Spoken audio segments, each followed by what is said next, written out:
Burkina Faso waa dal yar oo ku yaala galbeedka Afrika, balse magaciisa waa mid markasta ka dhex muuqda taariikhda halganka xornimada. Sanadkii 1983, nin dhalinyaro ah oo lagu magacaabo Thomas Sankara ayaa awoodda dalkan la wareegay. Waxa uu ahaa hogaamiye ku caanbaxay halku-dhigyo dhiirigelin leh oo dadka ku baraarujiyay inay gacmahooda ku dhistaan dalkooda, kana madax bannaanaadaan gacanta gumaysiga cusub. Sankara wuxuu dhiirigeliyay wax soo saarka gudaha, ilaalinta deegaanka, iyo sinaanta bulshada. Muuqaal ahaan wuxuu ahaa mid ka duwan madaxda caadiga ah, isagoo marka uu safrayo ku labisan jiray dharka militariga. Waxa uu ahaa hogaamiye aan ku raaxaysan nolosha isagoo dadkiisu rafaadsan yihiin. Laakiin aragtidiisa iyo sida tooska ah ee uu u wajahay reer galbeedka waxay ka dhigtay hogaamiye leh cadow badan, waxaana bilowday qorshayaal la rabo in nafta lagu dhaafiyo. Ugu dambeyn 15 Oktoobar 1987 waxaa lagu toogtay afgembi uu hogaaminayay saaxiibkiis Blaise Compaoré, waxaana la geeriyooday qaar ka mid ah hilaaladiisa. Waxaana ay dhacdadaasi ahayd mid lagu burburiyay riyadii isbedel doonka dadka reer Burkina Faso. Geeridiisa kadib, magaciisa ayaa noqday astaan caalami ah oo muujinaysa halganka gumaysidiidka, balse codkiisa ma aamusin. 20 sano kadib, dalka Burkina Faso ayaa mar kale wajahay deganaan la'aan.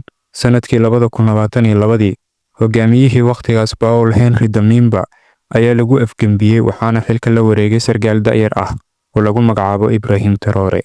Traoré ayaa dhashay 1988 sanad kadib dilkii Sankara. Isaguna waxa uu soo maray ciidamada isagoo ka qayb qaatay dagaalo ka dhan ah kooxaha hubeysan ee ka dagaalama dalkaas. Traoré markii uu xukunka yimid waxa uu si degdeg ah u bilaabay inuu bedelo jihada siyaasadda, wuxuuna meesha ka saaray xiriirkii siyaasadeed iyo midkii militari ee Faransiiska, isagoo beddelkeeda xoojiyay xiriirka dalal kale oo uu ka mid yahay Ruushka. Waxa uu xoogga saaray horumarinta dhaqaalaha gudaha, gaar ahaan kheyraadka dabiiciga ah sida dahabka, isagoo sheegay in hantida dalka ay tahay in ay ka faa'iideystaan dadka reer Burkina Faso ee aysan gacanta ugu jirin shirkado shisheeye. Siyaasadda uu hogaamiyahan ku wajahay dalalka reer galbeedka waa mid ay dad badani la dhacsan yihiin, waxa uuna helay sumcad uu ka helay dalal badan oo Afrikaan ah. Hogaamiyahan da'da yar waa mid aaminsan siyaasadda Pan-Africanism-ka oo ah falsafad iyo dhaqdhaqaaq siyaasadeed oo dhashay qarniyadii 19aad iyo 20aad. Ujeedadiisuna tahay in la mideeyo dadka madowga ah meel kasta oo ay joogaan, lana xoojiyo midnimada, madax-bannaanida iyo horumarka qaaradda Afrika. Fikirkan Pan-Africanism-ka waa mid bilowday xilligii gumaysiga Yurub uu cadaadiska ku hayay Afrika iyo adoonsiga dadka madow ee loo qaaday Ameerika iyo Karibiyaanka. Waxaana la dareemay in dadka madow ay wajahaan cadaadis, faquuq iyo awood lunsasho.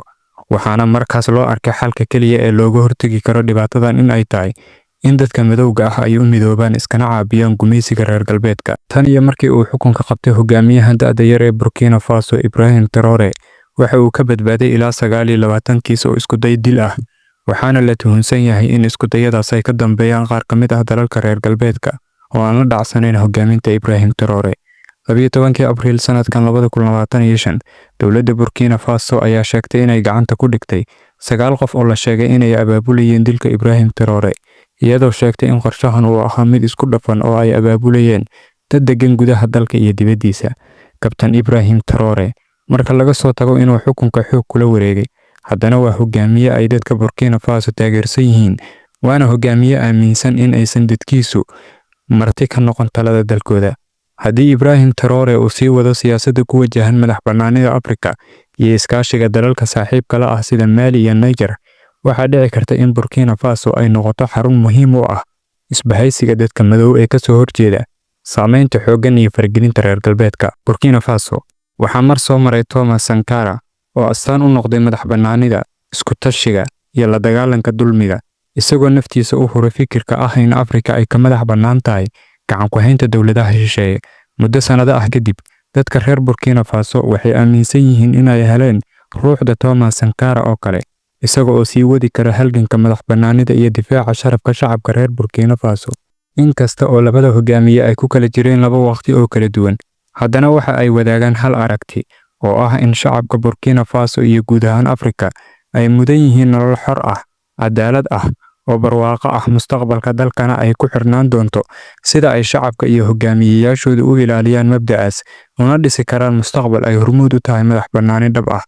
Taariikhduna waxa ay xusi doontaa hogaamiyaha aan ku fakirin xukun iyo xooleysi, ee ku fakara sharafta shacbiga dalkiisa iyo shaar taariikheedka naftiisa.